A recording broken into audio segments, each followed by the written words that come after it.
At 25, Mira closed her sketchbook for the last time. She did not throw it away. She just put it under her bed and never touched it again. That night, she told herself one simple lie. I'll draw again someday. Just not now. That lie would follow her for 5 long years. Mira grew up in a small town near the river. As a child, she drew everything she saw. The old fisherman, the bent trees, her grandmother's tired hands. People said she had a gift. Her art teacher once told her, one day, the whole world will see your work. But dreams need 2 things to survive, time and courage. Mira had neither. When she turned 22, her family needed money, so she took a job in an office, far from anything creative. It was supposed to be temporary. Just for 1 year, she said. 1 year became 2. 2 became 5. Every night, Mira came home tired.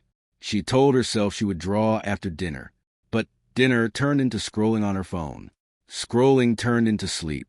I'll do it tomorrow, she whispered night after night. Tomorrow never came. Slowly, something inside her went quiet. She stopped noticing the sunset. She stopped noticing the small things that once filled her sketchbook.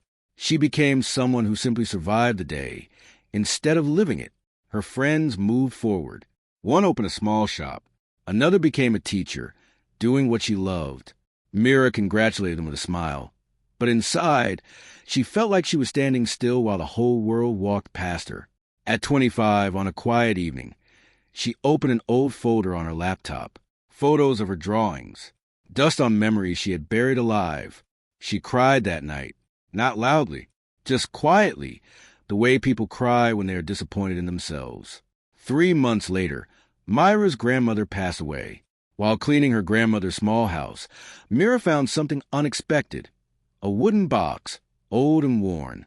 Inside it was a single, faded sketch. It was one Mira had drawn for her grandmother years ago, of the 2 of them sitting by the river. On the back, in her grandmother's shaking handwriting, were a few words. My granddaughter, the artist, I always knew would shine. Mira sat on the floor and stared at those words for a long time. Her grandmother had kept that sketch for years. She had believed in Myra's gift, even after Mira had stopped believing in herself. That night, Mira did not sleep. She sat by her window, thinking about every excuse she had made. Not now. Too tired. Maybe later. Years had disappeared behind those small words. The next morning, something was different. Mira woke up before her alarm. She did not check her phone. Instead, she reached under her bed and pulled out her old sketchbook. Her hands were shaking.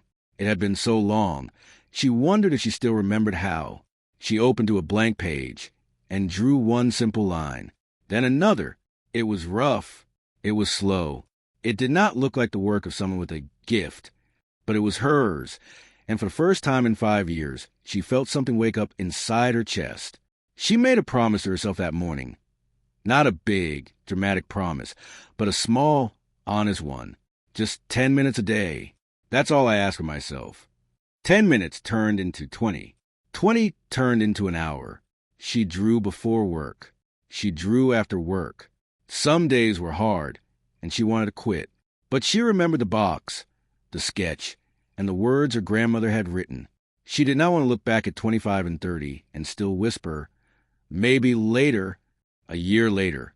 Mira held her first small art exhibition in a tiny cafe near the river where she grew up. It was not big.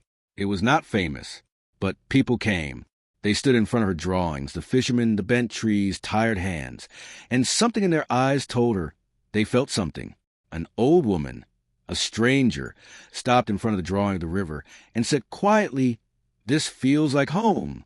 Mira smiled, and for a moment, she swore she could feel her grandmother standing beside her. She had lost 5 years to fear and excuses, but she had not lost everything. She still had time to begin. Myra's story is not about becoming famous. It is about becoming honest. Somewhere right now, someone is telling themselves the same lie Mira once told herself. Not today. Maybe tomorrow, when I have more time. But tomorrow is never guaranteed. What is guaranteed is this moment, right now, and what you choose to do with it. You do not need 5 hours a day. You do not need permission. You only need 10 honest minutes and the courage to begin again. Somewhere, an old sketchbook is still waiting under someone's bed. Maybe it's yours. If this story reached something in you, share it with someone who needs to hear it today. And if you want more stories like this, stay close. There are more waiting.